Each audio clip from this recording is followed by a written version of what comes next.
नमस्कार साथियों, हमारे YouTube चैनल स्टडी के पॉइंट में आपका स्वागत है।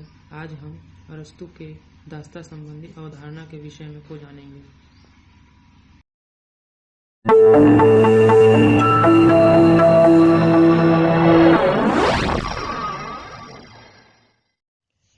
दास प्रथा प्राचीन यूनान में समूची अर्थव्यवस्था का आधार थी। सैफिस्टों ने मानवता तथा प्राकृतिक समानता के आधार पर इनका विरोध अवश्य किया था, परंतु व्यवहारतः इनका कोई प्रभाव नहीं पड़ा। प्लेटो जैसे आदर्शवादी तथा क्रांतिकारी राजनीतिक दार्शनिक ने भी दास प्रथा का कहीं विरोध नहीं किया, जिसका अर्थ यह लगाया जाता है कि वह उसका समर्थन करता है।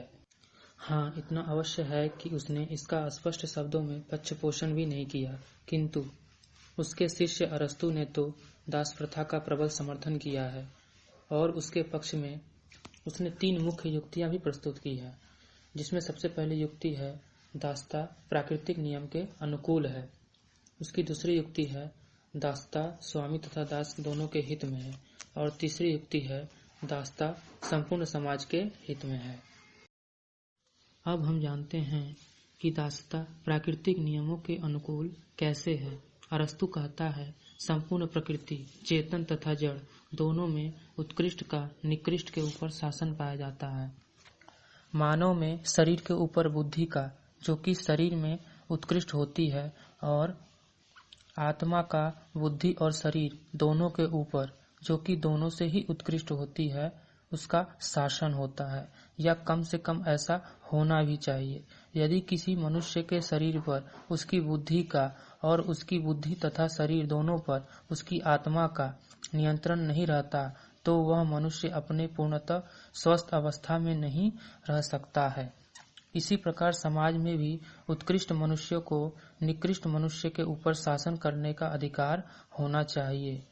इस प्रसंग में अरस्तु की मान्यता यह है कि कुछ मनुष्य प्रकृति से ही बुद्धि रहित तथा विवेक शून्य होते हैं और कुछ अन्य मनुष्य बुद्धि तथा विवेक से संपन्न होते हैं।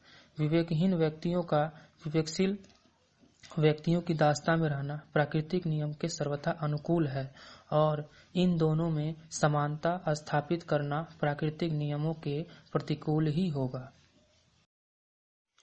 अब हम अरस्तु के दूसरे विचारधारा, जिसमें दास्ता स्वामी तथा दास दोनों के हित में है, के विषय में चर्चा करेंगे। दास प्रथा का एक औचित्य अरस्तु यह बतलाता है कि यह स्वामी तथा दास दोनों के लिए ही हितकर है।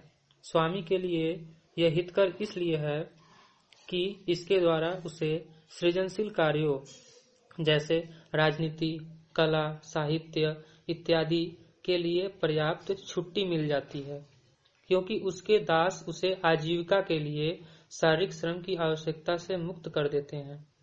दास्ता न केवल स्वामी के लिए हितकर है, बल्कि यह स्वयं दास के लिए भी हितकर है।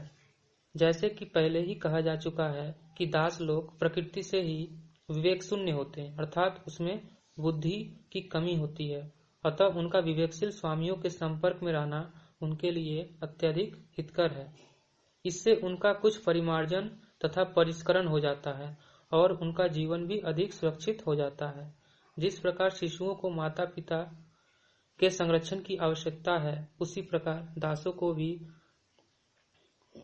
ऐसे ही स्वामियों की संरक्षण की आवश्यकता है जो बुद्धि संपन्न हो।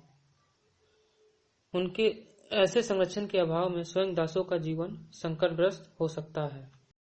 अब हम अरस्तु के तीसरे विचारधारा दास्ता संपूर्ण समाज के हित में है के विषय में जानते हैं। स्वामियों तथा दासों के अतिरिक्त संपूर्ण समाज के दृष्टिकोण से भी अरस्तु दास प्रथा को आवश्यक तथा हितकर समझता है। उसके द्वारा कुछ श्रेष्ठ व्यक्तियों को घरेलू धंधों से मुक्ति मिल जाती है, अर्थात वे स्वतंत्र हो जाते हैं और अपने कार्य को आराम से कर सकते हैं। वे निश्चिंत तथा एकाग्रचित होकर अपना सारा समय समाज हित के कार्यों में लगा सकते हैं। उसने कहा है कि जिस प्रकार वीणा आदि वाद्य यंत्रों की सहायता के बिना उत्तम संगीत उत्पन्न नहीं हो सकती, उसी प्रकार दासों के बिना भी स्वामी के उत्तम जीवन का तथा बौद्धिक एवं नैतिक गुणों का विकास संभव नहीं है। अर्थात दासता संपूर्ण समाज के हित में है का प्रमुख कारण यही दर्शाता है।